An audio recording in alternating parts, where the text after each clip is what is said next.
Aujourd'hui, le plan social ACEITA concerne 330 suppressions de postes en France. Sur Riom, plus précisément, c'est 239 salariés qui, dans le projet, vont perdre leur emploi. Au-delà de ça, c'est des sous-traitants, une quarantaine d'équivalents temps plein, qui sont aujourd'hui à travailler sur notre site, sans compter tous les sous-traitants qui travaillent à l'extérieur par rapport à des fabrications de chaussures de sécurité, etc. Voilà. Donc on estime à peu près à 1 millier d'emplois induits, ce qui est très lourd. Des finances publiques pour la mairie évaluées d'après le maire à 1 300 000 € de pertes nettes si le projet aboutissait. D'où une réflexion que nous essayons de mener avec le comité de soutien qui a été créé pour nous aider dans cette démarche à mobiliser au maximum, au plus large, la population, les habitants, les commerçants, etc. pour porter ce projet, pour leur faire comprendre que ce qui nous concerne aujourd'hui les concernera et les impactera demain, que ce soit par augmentation d'impôts, etc. ou perte de pouvoir d'achat, parce que si les gens sont obligés de partir de la région, etc. Voilà.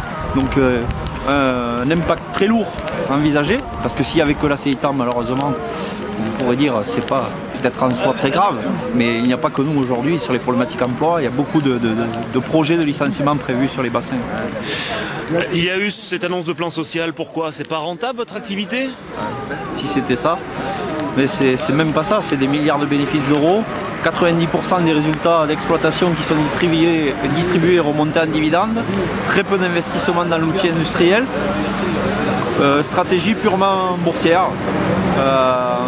Et après, de plus, une garantie de remontée de dividendes de plus 10% tous les ans qui fait que il faut presser le citron et c'est nos emplois qui dégagent à l'arrivée.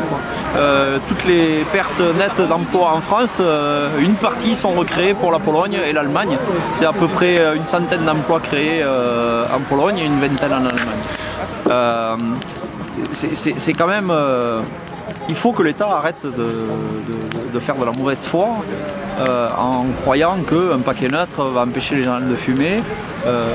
Le problème de santé est réel, il faut le prendre à la juste mesure, c'est-à-dire qu'il faut que l'État maîtrise toute la filière, s'assure que tout ce qui est vendu sur le territoire français soit conforme déjà à la réglementation, qu'on ne mette pas n'importe quoi dans ces produits-là.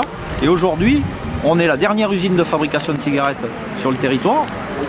À Fleury-les-Aubrais, il est prévu de fermer aussi le dernier centre d'analyse et de contrôle de ces cigarettes. Donc c'est aujourd'hui ou jamais que l'État peut reprendre la main et s'assurer justement que cette nocivité du tabac ne soit pas... que le tabac ne soit pas plus nocif demain pour les fumeurs qu'il ne l'est aujourd'hui. Et il doit entamer des recherches pour faire en sorte que ce tabac soit moins nocif demain. Et c'est le but du comité de soutien, de rallier tout le monde autour de ce projet-là, que ce soit au niveau de la population, du bassin de l'emploi, bien leur faire comprendre que demain, aujourd'hui c'est nous qui sommes impactés, mais que demain ce sera eux, indirectement. Il y a des augmentations de taxes ou de perte de pouvoir d'achat au niveau des commerces, etc. Voilà. Aujourd'hui, il y a de nouvelles réglementations qui sont parues, pas plus tard qu'il y a un mois et demi, juste 2 jours après l'annonce, qui dit qu'une entreprise, une multinationale comme nous par exemple, si elle peut justifier d'une baisse de chiffre d'affaires pendant plus de 4 mois d'affilée, peut justifier un plan social. Loi El Khomri. Ouais, il paraît. Loi qui est très ingrate parce qu'on sait bien malheureusement que dans certaines entreprises, on n'est pas dans des PME, PMI, là on est vraiment dans des grosses multinationales, c'est facile de faire bouger les chiffres, de faire bouger les lignes.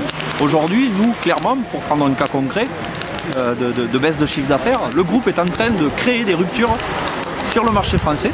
Il y a des ruptures de produits chez les débitants, de nos produits, alors que des palettes sont là.